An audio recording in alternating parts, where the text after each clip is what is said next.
Hey everyone, welcome back to my channel. I'm your host Alexis Monet, and before we get started, make sure you all hit that like, share, and subscribe, and hit that bell so you can be notified every time I upload a new video. Okay everyone, so recently Doja Cat performed at the Oscars and she did sing the song Diamonds Are Forever in tribute to the James Bond films. Now Doja did get a lot of backlash and criticism about her performance because although Doja Cat is a great performer, this performance wasn't it vocally, and Doja did respond to the criticism by saying this: "I never get to sing like that, and what I did was brave and scary as F for me.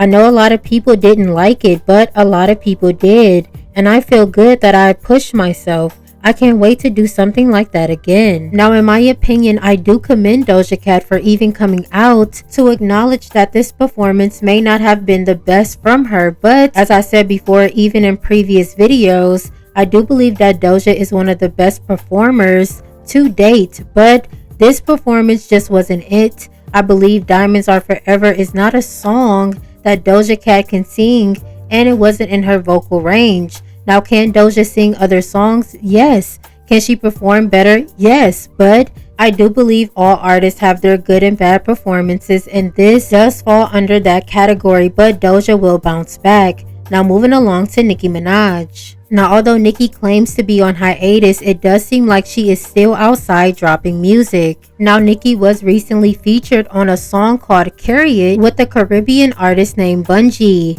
And I will say, in my opinion, I do like the song. I feel like Nicki is in her Trinidad bag, in her Caribbean bag, and giving back to a lot of artists from her country of Trinidad and also Jamaica and people from the islands, which I think is dope that Nicki is doing soca music and giving back. However, some fans don't like this new music that Nicki is featured on, and she had to come out and check those fans. One person did tweet this in agreement to Nicki supporting people from her country. "When you pass your place and call Caribbean music coconut music as a form of insult, brace." Nicki replied by saying, "While a coconut is the queen of rap, I have to laugh. One of the kings of my country and of soca music created an anthem, and he also happens to be the most lyrical soca artist with millions of fans worldwide. It's been an anthem for months now, catch up." Another person went on to say, "Good energy is a welcoming thing, and a welcome thing. At Nicki Minaj, you fit right in, fam. Come through." Nicki responded by saying, "When a song makes you feel pride for where you came from and still manages to push the genre forward, blessings and love to everyone enjoying carnival season right now. Hashtag Trini Massive and the whole Caribbean. One love.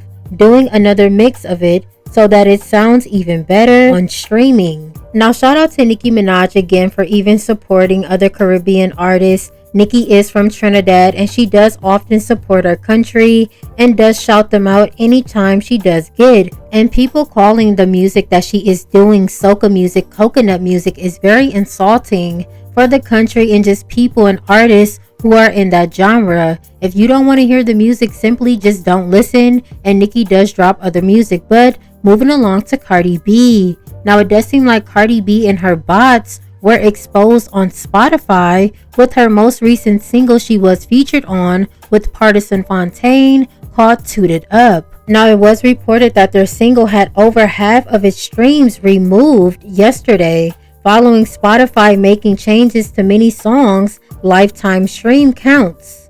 Now, this is all alleged, but if you do not know, Apple and Spotify did announce that they will be removing streams from people and artists who are using bots, along with their labels paying for their playlisting, which is also bots as well. Now, I don't know if Cardi B was paying for bots. It could have been Partisan Fontaine and his team, and then Spotify caught wind of it and did remove said bots. Now, they still have a good amount of streams, but that song isn't doing well. It didn't do well the first weekend that it did drop. So I don't know what's going on with Cardi B and her team, but that does not look good. Now, moving along to the final topic.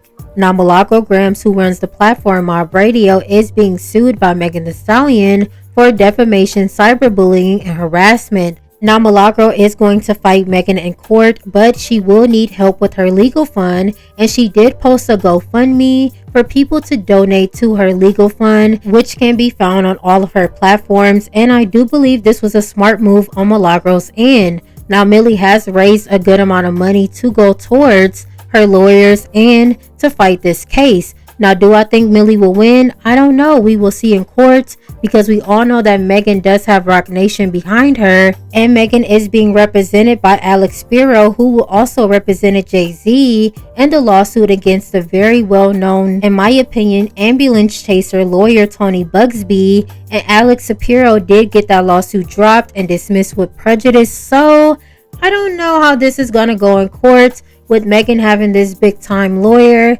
and Milagro does have representation as well and is getting him paid with her GoFundMe. So we shall see how this all plays out very soon. But you let me know how you feel about these topics down below. Thank you again for joining me for yet another video, and until next time, bye.